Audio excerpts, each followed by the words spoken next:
Hi friends, welcome back to our channel. ನಾನು ನಿಮ್ಮ ಅಶ್ವಿನಿ. ಎಲ್ಲರೂ ಹೇಗಿದ್ದೀರಾ? ನಾನಂತರೂ ತುಂಬ ಚೆನ್ನಾಗಿದ್ದೀನಿ. ಹಾಗೆ ನೀವು ಕೂಡ ತುಂಬ ಚೆನ್ನಾಗಿದ್ರೆ ಅಂತ ಅನ್ಕೋತಾ ಇದ್ದೀನಿ. ಇವಾಗ ತಾನೇ ಬ್ಲಾಗ್ನ ಸ್ಟಾರ್ಟ್ ಮಾಡಿದೆ. ಬೆಳಗ್ಗೆನೇ ಎಲ್ಲ ಕೆಲಸ ಆಯಿತು. ಅಂದರೆ ಮನೆ ಕ್ಲೀನ್ ಮಾಡೋದು, ಹಾಗೆ ಪೂಜೆ ಮತ್ತು ಮಕ್ಕಳನ್ನ ರೆಡಿ ಮಾಡಿ ಅವ್ರನ್ನ ಸ್ಕೂಲಿಗೆ ಬಿಟ್ಟು ಬಂದಾಯಿತು. ಆಮೇಲೆ ದೇವಸ್ಥಾನಕ್ಕೂ ಕೂಡ ಹೋಗಿ ಬಂದಾಯಿತು. ಅದಾದಮೇಲೆ ಬಿಸಿಯಾಗಿ ಇವತ್ತು ಟಿಫನ್ ಮಾಡಿಕೊಂಡು ಇಬ್ಬರೇ ಕೂತ್ಕೊಂಡು ತಿಂತಾಯಿದ್ದೀವಿ. ಮಕ್ಕಳಿಗಾಗಲೇ ಬೆಳಗ್ಗೆನೇ ಅವ್ರಿಗೂ ಕೂಡ ಇವತ್ತು ಸಾಟರ್ಡೆ ಆಗಿರೋದ್ರಿಂದ ಅವ್ರಿಗೂ ಬಿಸಿಯಾಗಿ ಸ್ವಲ್ಪ ಟಿಫನ್ ಮಾಡಿಕೊಟ್ಟೆ. ಅವ್ರು ತಿಂದ್ಬಿಟ್ಟು ಅವ್ರು ಹೋದರು. ಇವಾಗ ಮತ್ತೆ ನಮಗೂ ಕೂಡ ಸಪ್ರೇಟಾಗಿ ಮಾಡ್ಕೊಂಡಿದ್ದೀನಿ. ಇವತ್ತು ನಾನು ಮತ್ತು ನಮ್ಮ ಮನೆಯವ್ರು ಮಾಡ್ಕೊಂಡಿರೋಂಥ ಟಿಫನ್ ಬಂದು ರಾಗಿ ಶಾವಿಗೆ. ಇದು ರಾಗಿ ಶಾವಿಗೆ ಬಂದುಬಿಟ್ಟು ಎಲ್ಲ ಅಂಗಡಿಲೂ ಸಿಗ್ಬೋದಂತ ಅನ್ಕೋತೀನಿ. ತುಂಬ ಚೆನ್ನಾಗಿರುತ್ತೆ, ತುಂಬ ಟೇಸ್ಟಿಯಾಗಿರುತ್ತೆ. ನಾರ್ಮಲ್ ಶಾವಿಗೆ ಏನಿರುತ್ತೋ ಅದಕ್ಕಿಂತನೂ ಏನೋ ಡಿಫ್ರೆಂಟಾಗಿ ಅಂತ ಅನಿಸುತ್ತೆ ಟೇಸ್ಟು. ಹಾಗಾಗಿ ನಾವು ರಾಗಿ ಶಾವಿಗೆನ ಜಾಸ್ತಿ ಯೂಸ್ ಮಾಡ್ತೀವಿ. ಮತ್ತು ಇವಾಗ ರಾಗಿ ಶಾವಿಗೆ ಜೊತೆಗೆ ಕಡ್ಲಿ ಪುಡಿ ಅದು ಇದ್ರಂತೂ ಟೇಸ್ಟು ಸೂಪರು. ಉಪ್ಪಿಟ್ಟಿಗೆ, ಶಾವಿಗೆ ಉಪ್ಪಿಟ್ಟಿಗೆ ಮತ್ತು ಏನೇ ಮನೇಲಿ ಟಿಫನ್ ಮಾಡಿದರೂ ಅದು ಸ್ವಲ್ಪ ಕಡಲೆ ಪುಡಿ ಇಲ್ಲ ಶೇಂಗಾ ಪುಡಿ ಹಾಕ್ಕೊಂಡು ನಮ್ಮನೇಲಿ ತಿಂತಾರೆ. ಹಾಗಾಗಿ ಯಾವಾಗಲೂ ಕೂಡ ಮನೇಲಿ ಸ್ಟೋರ್ ಮಾಡಿ ಇಟ್ಕೊತೀವಿ ಮತ್ತು ಟೇಸ್ಟ್ ಕೂಡ ಚೆನ್ನಾಗಿರುತ್ತೆ ಅದಕ್ಕೋಸ್ಕರ. ಮತ್ತು ನಮ್ಮನೇಲೇ ಸ್ಟೋರ್ ಆಗಿ ಯಾವಾಗಲೂ ಕೂಡ ಎನಿ ಟೈಮ್ ಇರೋವಂಥದ್ದು ಉಪ್ಪಿನಕಾಯಿ, ಕಡಲೆ ಪುಡಿ, ಶೇಂಗಾ ಪುಡಿ ಈ ಥರದ್ದು ಮಾತ್ರ ಎನಿ ಟೈಮ್ ಇದ್ದೇ ಇರುತ್ತೆ. ಏನೇ ಮಿಸ್ ಆದರೂ ಉಪ್ಪಿನಕಾಯಿ ಡಬ್ಬ ಮಾತ್ರ ಮಿಸ್ ಆಗೋ ಚಾನ್ಸೇ ಇಲ್ಲ. ಉಪ್ಪಿನಕಾಯಿ ಬಂದುಬಿಟ್ಟು ನಮ್ಮ ಮನೇಲಿ ನನಗೂ, ನನ್ನ ಮಗನಿಗೂ, ನನ್ನ ಮಗಳಿಗೂ ಆಲ್ ಟೈಮ್ ಫೇವ್ರೇಟು.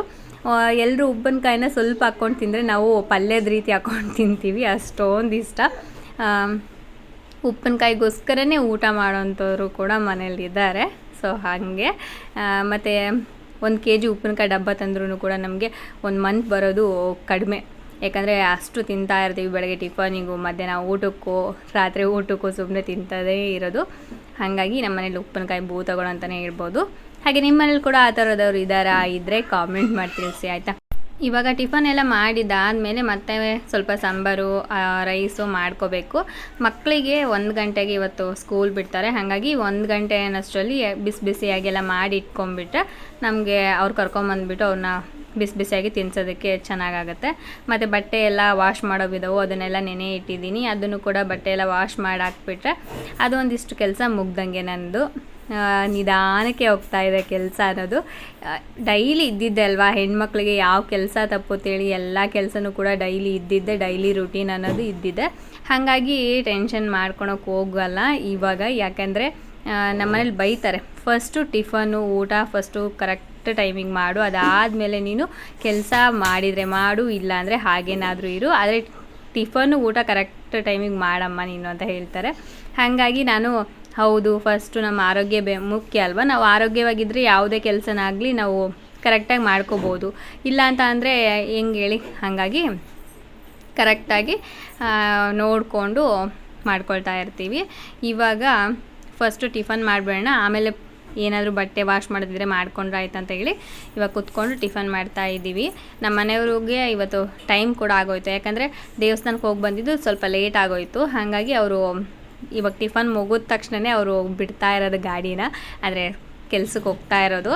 ಮತ್ತು ಟೈಮ್ ಆಗಿಬಿಟ್ರೆ ಅವ್ರಿಗೂ ಕೂಡ ಅಲ್ಲಿ ಸುಮ್ಮನೆ ಪ್ರಾಬ್ಲಮ್ ಆಗುತ್ತಲ್ವ. ಹಾಗಾಗಿ ಮತ್ತು ಇವಾಗ ಇದನ್ನೆಲ್ಲ ಮುಗಿಸಿ, ಮನೆ ಕೆಲಸ ಎಲ್ಲ ಮುಗಿಸಿ ಅದಾದಮೇಲೆ ಮಧ್ಯಾಹ್ನ ಇದು ಮಕ್ಕಳನ್ನ ಕರ್ಕೊಂಬರಕ್ಕಂತ ಹೇಳಿ ಹೋಗಿದ್ದೆ. ಅವ್ರನ್ನ ಕರ್ಕೊಂಡು ಬರ್ತಾ ಇದ್ದೀನಿ. ಈ ರೋಡಲ್ಲಿ ಬಂದರೆ ಮಾತ್ರ ನಾವು ಆರಾಮಾಗಿ ಬರ್ಬೋದು. ಯಾಕಂದರೆ ಇನ್ನು ಪಕ್ಕದಲ್ಲಿ ಒಂದು ರೋಡ್ ಇದೆ, ಆ ರೋಡಲ್ಲಿ ಕೂಡ ಹೋಗ್ಬೋದು.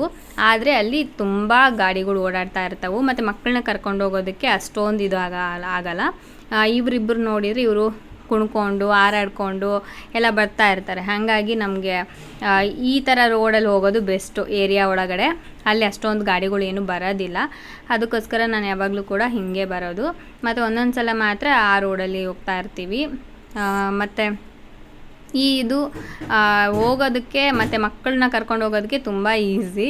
ಮತ್ತು ಈ ಏರಿಯಾ ಬಂದುಬಿಟ್ಟು ಒಂದು ರೀತಿ ಏನೋ ಸೈಲೆಂಟಾಗಿರುತ್ತೆ, ತುಂಬ ಚೆನ್ನಾಗಂತ ಅನಿಸುತ್ತೆ. ಹಾಗಾಗಿ ಇಲ್ಲಿ ಬರ್ತಾ ಇರ್ತೀವಿ. ಮತ್ತು ಹತ್ರದಲ್ಲೇ ಇರುತ್ತಲ್ಲ, ಅದಕ್ಕೋಸ್ಕರ ಇಲ್ಲಿ ನನ್ನ ಮಗಳು ನೋಡಿ ಹೆಂಗೆ ಹೋಗ್ತಾ ಇದ್ದಾಳೆ. ಅವಳಿಗೆ ಬಿಟ್ಟರೆ ಸಾಕಪ್ಪ ನಾವು ಹೋಗ್ತೀನಿ ಅನ್ನೋ ಥರ ಸುಮ್ಮನೆ ಹೋಗ್ತಾನೇ ಇದ್ದಾಳೆ. ಆಮೇಲೆ ಅಜಯ್ ನನ್ನ ಹಿಂದೆ ಬರ್ತಾ ಇದ್ದಾನೆ, ನಾನು ಮಧ್ಯದಲ್ಲಿ. ಅವನ್ನ ಬಾರಪ್ಪ ಅಂತ ಕರಿಬೇಕು, ಇವಳನ್ನ ನಿಲ್ಲಮ್ಮ ಅಂತ ಹೇಳಬೇಕು. ಈ ಥರ ನಂದು ಇಬ್ರಿಗೂ ಮಾತಾಡ್ಸ್ಕೊಂಡು ಬರೋಷ್ಟರಲ್ಲಿ ಸಾಕು ಅನಿಸ್ಬಿಡುತ್ತೆ. ಮನೆಗೆ ಬಂದಮೇಲೆ ಅವರಿಗೆಲ್ಲ ರೆಡಿ ಮಾಡಿ ಫೇಸ್ ವಾಶ್ ಎಲ್ಲ ಮಾಡಿಸ್ಬಿಟ್ಟು ಅವರಿಗೆ ಊಟ ಮಾಡಿಸ್ಬಿಟ್ಟು ಅವ್ರ ಜೊತೆ ಸ್ವಲ್ಪ ಟೈಮ್ ಸ್ಪೆಂಡ್ ಮಾಡೋದಕ್ಕಂತ ಹೇಳಿ ಮತ್ತೆ ಹೊರಗಡೆ ಬಂದ್ವಿ. ಎಲ್ಲಿಗಂತ ಅಂದರೆ ಇದು ನಮ್ಮ ಸ್ಪಾಟು. ಅಂದರೆ ಮೊದಲಿಗೆ ನಾನು ಏನಾದ್ರು ವೀಡಿಯೋ ಅಪ್ಲೋಡಿಂಗ್ ಬೇಕು ಅಂದರೆ ನಾನು ಇದೇ ಇದಕ್ಕೆ ಪ್ಲೇಸಲ್ಲಿ ಬಂದುಬಿಟ್ಟು ನಾನು ಇಲ್ಲಿಯೇ ಅಪ್ಲೋಡ್ ಮಾಡ್ತಾಯಿದ್ದೆ. ಯಾಕಂದರೆ ಇದು ಒಂದು ಜಾಗದಲ್ಲಿ ಮಾತ್ರ ನನಗೆ ನೆಟ್ವರ್ಕ್ ಅನ್ನೋದು ಚೆನ್ನಾಗಿ ಸಿಗ್ತಾಯಿತ್ತು. ಮತ್ತು ನೆಟ್ವರ್ಕ್ ಇಲ್ಲ ಅಂದರೆ ವಿಡಿಯೋ ಅಪ್ಲೋಡ್ ಆಗೋಲ್ಲ, ನಿಮ್ಗೆ ಗೊತ್ತಿರ್ಬೋದು ಅಲ್ವಾ. ಅದಕ್ಕೋಸ್ಕರ ಇಲ್ಲಿಗೆ ಬಂದುಬಿಟ್ಟು ಅರ್ಧ ಗಂಟೆ 3/4 ಗಂಟೆವರೆಗೂ ಕೂತ್ಕೊಂಡು ವಿಡಿಯೋ ಅಪ್ಲೋಡ್ ಮಾಡಿಕೊಂಡು ಹೋಗ್ತಾಯಿದ್ದೆ ನಾನು. ಅದೆಲ್ಲ ನೆನಪಾಯಿತು ನನಗೆ. ಇವಾಗ ಆ ಥರ ಏನೂ ಪ್ರಾಬ್ಲಮ್ ಇಲ್ಲ. ಇವಾಗ ಆರಾಮಾಗಿ ಮನೆಯಲ್ಲೇ ಅಪ್ಲೋಡ್ ಮಾಡ್ತಾ ಇರ್ತೀನಿ. ಕೆಲವೊಂದು ಸಲ ನಾವು ಏನು ಎಲ್ಲ ನೋಡಿರ್ತೀವೋ ಏನೆಲ್ಲ ಅನುಭವಿಸ್ತಿರ್ತೀವೋ ಅದನ್ನೆಲ್ಲ ಅಂಥ ಪ್ಲೇಸ್ಗಳಿಗೆ ಹೋದಾಗ ಬೇಗ ನೆನಪಾಗ್ಬಿಡುತ್ತೆ. ಸೇಮ್ ನನಗೂ ಕೂಡ ಹಾಗೆ ಅಂತ ಅನ್ನಿಸ್ತು. ಅದಾದಮೇಲೆ ಇದು ಸಂಜೆ ಮಕ್ಕಳನ್ನೆಲ್ಲ ಟ್ಯೂಷನಿಗೆ ಬಿಡೋಣ ಅಂತ ಹೇಳ್ಬಿಟ್ಟು ಕರ್ಕೊಂಡು ಹೋಗ್ತಾ ಇದ್ದೀನಿ. ಇವ್ರನ್ನ ಕರ್ಕೊಂಡು ಟ್ಯೂಷನಿಗೆ ಹೋಗಿ ಬಿಡೋಷ್ಟರಲ್ಲಿ ನನಗೆ ಕಥೆನೇ ಬೇರೆ ಆಗಿಬಿಡುತ್ತೆ. ಯಾಕಂದರೆ ಇಬ್ಬರು ಕೂಡ ಹಾಗೆ ಏನಾದರೂ ಅವರು ತರಲೆ ಕೆಲಸ ಮಾಡಿರ್ತಾರಲ್ವ ಮನೇಲಿ, ಅದನ್ನು ಮನೆಯಿಂದ ಸ್ವಲ್ಪ ಹೊರಗಡೆ ಬಂದ ತಕ್ಷಣ ಅವಾಗ ನೆನಪಾಗುತ್ತೆ. ಅಮ್ಮ ಸ್ಕೂಲಲ್ಲಿ ಅಲ್ಲ ಮನೇಲಿ ತರಲೆ ಕೆಲಸ ಮಾಡಿದ್ದು ಹೇಳಬೇಡ, ಕಂಪ್ಲೇಂಟ್ ಮಾಡಬೇಡ ಟ್ಯೂಷನ್ನಲ್ಲಿ ಅಂತಂದು ಹೇಳ್ತಾ ಇರ್ತಾರೆ. ಇಲ್ಲಿಂದ ಸ್ಟಾರ್ಟ್ ಆಗಿದ್ದು ಟ್ಯೂಷನ್ ಹತ್ರ ನಿಯರ್ ಹೋಗೋವರೆಗೂ ಕೂಡ ಹೇಳ್ತಾನೆ ಇರ್ತಾರೆ. ಇಲ್ಲಿಂದ ಇನ್ನೂ ಸ್ವಲ್ಪ ದೂರದಲ್ಲಿ ಟ್ಯೂಷನ್ ಇರೋದು, ಅಲ್ಲಿವರೆಗೂ ಕೂಡ ಇವರು ಹೇಳ್ತಾ ಇರ್ತಾರೆ. ನಾನು ಆಯಿತು ಅಂತ ಹೇಳ್ಕೊಂಡು ಹೋಗ್ತಾ ಇರ್ತೀನಿ. ಇವ್ರನ್ನ ಕರ್ಕೊಂಡೋಗಿ ಇವಾಗ ಟ್ಯೂಷನಿಗೆ ಬಿಟ್ಟು ನಾನು ಮತ್ತೆ ಮನೆಗೆ ಹೋಗ್ಬೇಕು ವಾಪಸ್ಸು. ಇವಾಗ ನೋಡ್ತಾ ಇದ್ದೀರಲ್ವ ಹೆಂಗೆ ಹೋಗ್ತಾ ಇದ್ದಾರೆ ಅಂದರೆ, ಇದು ಟ್ಯೂಷನಿಂದ ಬರಬೇಕಾದ್ರೆ, ಇದು ಟ್ಯೂಷನ್ ಮುಗಿಸಿ ಆಮೇಲೆ ಮನೆಗೆ ಬರಬೇಕಾದ್ರೆ ಇದು ವಿಡಿಯೋ. ಅವಳು ಓಡೋಗ್ತಾ ಇದ್ದಾಳೆ, ಅವಳಿಂದನೇ ಓಡೋಗಬೇಡ ಅಂತ ಹೇಳಿ ಓಡೋಗಿ ಹಿಡ್ಕೊಳೋದು. ಅಂದರೆ ಅಷ್ಟು ಕೇರ್ ಮಾಡ್ತಾನೆ. ಯಾಕಂದರೆ ವೆಹಿಕಲ್ಸ್ ಎಲ್ಲ ಓಡಾಡ್ತಾ ಇರ್ತಾವೋ ಅಂತ ಹೇಳಿ. ಇಲ್ಲಾಂದರೆ ಒಂದೊಂದ್ಸಲ ಜಗಳನೂ ಕೂಡ ಆಡ್ತಾರೆ. ಜಗಳ ಎಷ್ಟು ಮಾಡ್ತಾರೋ ಅಷ್ಟೇ ಕೇರಿಂಗ್ ಕೂಡ ಅವ್ರಿಗೆ. ಇಲ್ಲಿ ನೋಡಿ ಹೆಂಗೆ ಹಿಡ್ಕೊಂಡು ಹೋಗ್ತಾ ಇದ್ದಾನೆ ಕೈನ. ಯಾವಾಗಲೂ ಅಷ್ಟೇ, ಇಬ್ಬರು ಹೋಗ್ತಾ ಇದ್ದಾರೆ ಅಂದರೆ ಅವ್ನ ಕೈ ಬಿಡಲ್ಲ, ಕೈ ಹಿಡ್ಕೊಂಡು ಕರ್ಕೊಂಡು ಹೋಗೋದು ಹಂಗೆಲ್ಲ ಮಾಡ್ತಾನೆ. ನಾವು ಅನ್ಕೋತೀವಿ ಎಲ್ಲಿ ಕಿತ್ತಾಡ್ಕೊಂಡು ಬರ್ತಾರಪ್ಪ ಅಂತ ಹೇಳಿ. ಕಿತ್ತಾಡ್ತಿರ್ತಾರೆ, ಬಟ್ ಕಿತ್ತಾಡ್ಕೊಂಡೇ ಕೈ ಹಿಡ್ಕೊಂಡೇ ಬರ್ತಾನೆ. ಅದು ಒಂದು ಅವನಿಗೆ. ಇವಾಗ ಮನೆ ಕಡೆ ಕರ್ಕೊಂಡು ಹೋಗ್ಬೇಕು. ಮನೆ ಕಡೆ ಕರ್ಕೊಂಡು ಹೋದ್ಮೇಲೆ ಏನೇನೆಲ್ಲ ಆಗುತ್ತೋ ಅದು ಇವ್ರಿಗೆ ಗೊತ್ತು. ಇದು ನೆಕ್ಸ್ಟ್ ಡೇ ನಾವು ಸ್ವಲ್ಪ ಹೊರಗಡೆ ಬಂದಿದ್ವಿ. ಅಲ್ಲಿ ಒಂದು ಬಜಾರ್ ಹಾಕಿದ್ರು, ಏನೋ ಡಿಫ್ರೆಂಟಾಗಿ ಹಾಕಿದಾರಲ್ಲ, ನೋಡೋಣ ಅಂತ ಹೇಳ್ಬಿಟ್ಟು ಒಳಗಡೆ ಹೋದ್ಮೇಲೆ ಗೊತ್ತಾಯಿತು ಏನಕ್ಕಪ್ಪ ಇಲ್ಲಿ ಬಂದ್ವಿ ಅನ್ನೋ ಥರ ಆಯಿತು.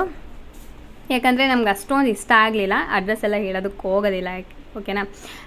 ಅಷ್ಟೊಂದು ನನಗೆ ಇಷ್ಟ ಆಗಲಿಲ್ಲ, ಅಷ್ಟೊಂದು ಚೆನ್ನಾಗಿ ಕೂಡ ಇರಲಿಲ್ಲ. ಅವರು ಹೊರಗಡೆ ಹಾಕಿರೋಂಥ ಪೋಸ್ಟರ್ಸು ಅದೆಲ್ಲ ನೋಡಿಬಿಟ್ಟು ಎಷ್ಟು ಚೆನ್ನಾಗಿದೆಯೋ, ಎಷ್ಟು ಡಿಫ್ರೆಂಟ್ ಆಗಿದೆಯೋ ನೋಡೋಣ ಅಂತ ಹೇಳ್ಬಿಟ್ಟು ಒಳಗಡೆ ಹೋದರೆ ಈ ಥರ ಇದ್ವು. ನನಗೆ ವಿಡಿಯೋ ಕೂಡ ಮಾಡೋದಕ್ಕಾಗಲಿಲ್ಲ. ನಮ್ಮ ಮನೆಯವ್ರು ಸ್ವಲ್ಪ ಅಂದರೆ ನಿಂಗೆ ಇಷ್ಟ ಆದರೆ ಮಾಡ್ಕೋ ವೀಡಿಯೋಸ್ನ ಅಂತ ಹೇಳಿದರು. ಹಾಗಾಗಿ ಸ್ವಲ್ಪ ತೋರಿಸೋಣ ಅಂತ ಹೇಳ್ಬಿಟ್ಟು ಹಾಗೆ ವಿಡಿಯೋ ಮಾಡಿಕೊಂಡೆ. ನೋಡಿ ಈ ಥರ ಇದೆ ಬಟ್ಟೆಗಳು ಎಲ್ಲ. ಅಷ್ಟೊಂದು ಇಷ್ಟ ಆಗಲಿಲ್ಲ. ಇಲ್ಲಿ ನಮ್ಮ ಇನ್ನೊಂದು ಸ್ಟಾಲ್ಸ್ ಎಲ್ಲ ಇದ್ದವು ಟೌನ್ ಒಳಗಡೆ ಹೋದರೆ, ಅಲ್ಲಿ ಚೆನ್ನಾಗಿದ್ದವು. ಅಂದರೆ KG ಬಟ್ಟೆ ಲೆಕ್ಕದಲ್ಲಿ ಕೊಡ್ತಾರಲ್ವ, ಅಲ್ಲಿ ಕ್ಲಾತು, ಬಟ್ಟೆ, ಡಿಸೈನು ಎಲ್ಲ ಚೆನ್ನಾಗಿರ್ತಾವೆ. ಇಲ್ಲಿ ನೋಡಿದರೆ ನನಗೆ ಅದೇ ರೀತಿಯೇ ಹಾಕಿದ್ದಾರೆ, ಆದರೆ ಇದಕ್ಕೇನು ವರ್ತಲ್ಲ ಅಂತ ಅನ್ನಿಸ್ತು ನನಗೆ. ಅದೆಲ್ಲ ನೋಡಿದ್ರೇ ಸುಮ್ಮನೆ ಏನೋ ಗುಂಪೆ ಹಾಕಿದ್ದಾರೆ, ಅದನ್ನು ಇಷ್ಟನೂ ಕೂಡ ಆಗಲಿಲ್ಲ.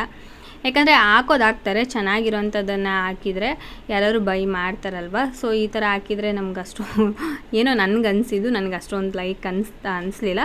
ಹಾಗಾಗಿ ಸುಮ್ಮನೆ ನೋಡಿಕೊಂಡು ವಾಪಸ್ ನಾನು ಬೇಡ, ಇಲ್ಲೇನು ತೊಗೊಳಲ್ಲ ನಾನು ಮತ್ತೆ ಮಕ್ಕಳಿಗೂ ಕೂಡ ಏನು ಪರ್ಚೇಸ್ ಮಾಡಲ್ಲ, ಮತ್ತು ವಾಪಸ್ ಹೋಗ್ಬಿಡೋಣ ಅಂತ ಹೇಳ್ಬಿಟ್ಟು ಕರ್ಕೊಂಡು ಮತ್ತೆ ನಾನು ವಾಪಸ್ಸು ಹೊರಟೆ. ಇಲ್ಲಿಂದ ನಾವು ಇದು ಒಂದು ವಿಡಿಯೋ ಏನಂದರೆ ಮುತ್ತು ಮಾರಮ್ಮನ ಕರಗ ಅಂತ ಹೇಳಿ ಮಾಡ್ತಾರೆ. ಇದು ಲಾಸ್ಟಲ್ಲಿ ಎಂಡಿಂಗಲ್ಲಿ ಮಾಡಿರೋಂಥ ವಿಡಿಯೋ ಇದು. ಇನ್ನೂ ಸ್ಟಾರ್ಟಿಂಗಲ್ಲೇ ಮಾಡಿದರೆ ಇನ್ನೂ ಚೆನ್ನಾಗಿರ್ತಾಯಿತ್ತು. ಆದರೆ ನಮ್ಮ ಮನೆಯವ್ರಿಗೆ ಇದು ಲಾಸ್ಟಲ್ಲಿ ಹೋಗೋ ಟೈಮಲ್ಲಿ ಇನ್ನೇನು ಕಂಪ್ಲೀಟ್ ಆಗ್ತಾಯಿದೆ ಅನ್ನೋ ಟೈಮಲ್ಲಿ ಮಾಡಿದ್ದು. ತುಂಬ ಚೆನ್ನಾಗಿ ಮಾಡಿದರು ಈ ಸಲ ಕರಗನ. ಅದನ್ನು ಕೂಡ ವಿಡಿಯೋ ಮಾಡ್ಕೋಬೇಕಿತ್ತು, ಬಟ್ ಅವತ್ತು ನಾನು ಫೋನನ್ನು ಮನೆಯಲ್ಲೇ ಬಿಟ್ಟು ಮರೆತು ಹೋಗಿಬಿಟ್ಟಿದ್ದೆ. ಅದನ್ನು ನೋಡ್ತಾ ಇದ್ರೇ ಮೈಯೆಲ್ಲ ಜುಮ್ ಅಂತ ಅನ್ನಿಸ್ತಾ ಇತ್ತು. ಆ ಥರ ಎಲ್ಲ ಮಾಡಿದರು. ಇದು ಜಸ್ಟು ಟ್ರೈಲರ್ ಅಂತ ಹೇಳ್ಬೋದು, ಆಯಿತಾ. ನಮ್ಮ ಏರಿಯಾದಲ್ಲೇ ಮುತ್ತುಮಾರಮ್ಮನ ದೇವಸ್ಥಾನ ಇದೆ, ಅಲ್ಲಿ ಕರಗಾನ ಎಷ್ಟು ಚೆನ್ನಾಗಿ ಮಾಡಿದ್ರು ಅಂದರೆ 3 ದಿನದವರೆಗೂ ಕೂಡ ಹಬ್ಬನ ಮಾಡಿದರು. ತುಂಬ ಚೆನ್ನಾಗಿರುತ್ತೆ ಈ ಜಾತ್ರೆ ಅನ್ನೋದು. ಅವ್ರವ್ರ ಭಕ್ತಿಯಿಂದ ಇದೆಲ್ಲ ಮಾಡ್ತಾರೆ ಆಯಿತಾ. ಕೆಲವೊಬ್ಬರಿಂದ ಮೂಢನಂಬಿಕೆ ಅದು ಇದು ಅಂತಾರೆ, ಆದರೆ ಅವ್ರವ್ರು ಬಿಟ್ಟಿದ್ದು ಅವ್ರವ್ರ ಭಕ್ತಿ ಅಲ್ವಾ. ನಾವು ಅದನ್ನೆಲ್ಲ ಪ್ರಶ್ನೆ ಮಾಡೋದಕ್ಕಾಗಲ್ಲ. ತುಂಬ ಪವರ್ಫುಲ್ ದೇವ್ರು ಅಂತಲೇ ಹೇಳ್ಬೋದು. ಯಾಕಂದರೆ ಇಷ್ಟೊಂದೆಲ್ಲ ಅವ್ರು ಮಾಡಿಸ್ಕೋತಾರೆ. ಮತ್ತು ಒಂದು ಹೊತ್ತಲ್ಲಿ ಇದ್ಕೊಂಡ್ರೆ ಏನು ತಿಂದೇನೆ ಇದನ್ನೆಲ್ಲ ಬೆಳಗ್ಗೆನೇ ಹಾಕಿರ್ತಾರೆ. ಇದನ್ನು ತೆಗಿಯೋದು ಸಂಜೆ ಇಲ್ಲ ಅಂದರೆ ಒಂದು 6:30 7 ಗಂಟೆ ಹಂಗೆ ತೆಗಿತಾರೆ. ಅಲ್ಲಿವರೆಗೂ ಕೂಡ ಹಿಂಗೆ ಇರ್ತಾರೆ ಅವರು. ಅವರಿಗೆ ಎಷ್ಟು ಶಕ್ತಿ ಕೊಟ್ಟಿರುತ್ತೋ ಆ ತಾಯಿಗೆ ಗೊತ್ತಿಲ್ಲ. ನಿಜವಾಗ್ಲೂ ತುಂಬಾ ಶಕ್ತಿ ಇರುತ್ತೆ. ಹೆಣ್ಮಕ್ಳು ಗಂಡು ಮಕ್ಕಳು ಪ್ರತಿಯೊಬ್ಬರು ಕೂಡ ಅದನ್ನೆಲ್ಲ ಹಾಕ್ಸ್ಕೋತಾರೆ ನೋಡಿ. ಇವಾಗ ಬೆನ್ನಿಗೆಲ್ಲ ಕೊಕ್ಕೆ ಹಾಕ್ಸ್ಕೊಂಡು ಎಲ್ಲ ಎಳ್ಕೊಂಡು ಹೋಗ್ತಾರೆ. ಮತ್ತು ಬಾಯಿಗೆ ತ್ರಿಶೂಲನ ಎಲ್ಲ ಚುಚ್ಚಿಸ್ಕೊಂಡಿರ್ತಾರೆ. ಸೊ ಈ ಥರ. ಸೊ ಇವತ್ತಿನ ವೀಡಿಯೋ ನಿಮ್ಗೆ ಇಷ್ಟ ಆದರೆ ಒಂದು ಲೈಕ್ ಮಾಡಿ. Thank you for watching.